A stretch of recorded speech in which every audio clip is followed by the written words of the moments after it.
மதிப்பிற்கும் மரியாதைக்கும் உரிய மாண்புமிகு கதர் மற்றும் கிராம தொழில்துறை அமைச்சர் அவர்களே, மதிப்பிற்கும் மரியாதைக்கும் உரிய மாண்புமிகு அரசு தலைமை செயலர் அவர்களே, மரியாதைக்குரிய நம்முடைய மாநில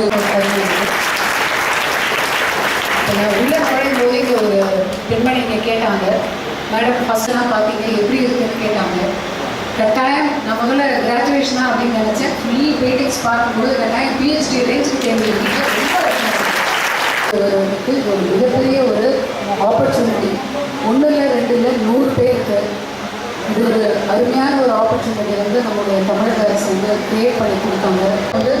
அந்த ஒரு உந்துதல்னு ஒரு விஷயம் இருக்கிறாங்க. அந்த உந்துதல் அவங்க அப்பப்போ செஞ்சுக்கிட்டு இருந்தாங்க.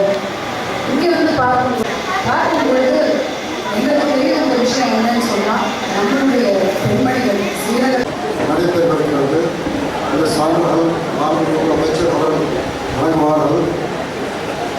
ஏற்கனவே சொன்ன மாதிரி கடந்த ஆண்டு மாண்புமிகு முதலமைச்சர் அவர்களுடைய அறிவிப்பு அடிப்படையில் தமிழ்நாட்டில் ஆசிரியர் 83 லட்சம் நிதி உதவியுடன் இந்த உருவான பயிற்சி திட்டம் 6 நவம்பரில் கண்டார்கள். பெண்களுக்கு சம உரிமை வேண்டும், பெண்களெல்லாம் தங்களுடைய சுய காலிலே நின்றிட வேண்டும் என்று அந்த தத்துவ தலைவர்கள் எல்லாம் அன்றைய தினம் கனவுகள் கண்டார்கள். அந்த கனவுகளை நிறைவேற்றுகிற ஒரு மிகப்பெரிய சக்தி படைத்த தலைவியாக தமிழ்நாட்டை ஆண்டு கொண்டிருந்த நம்முடைய மக்கள் முதலமைச்சர் அவர்கள் இந்த திட்டத்தை தீட்டினார். இதை செய்கிற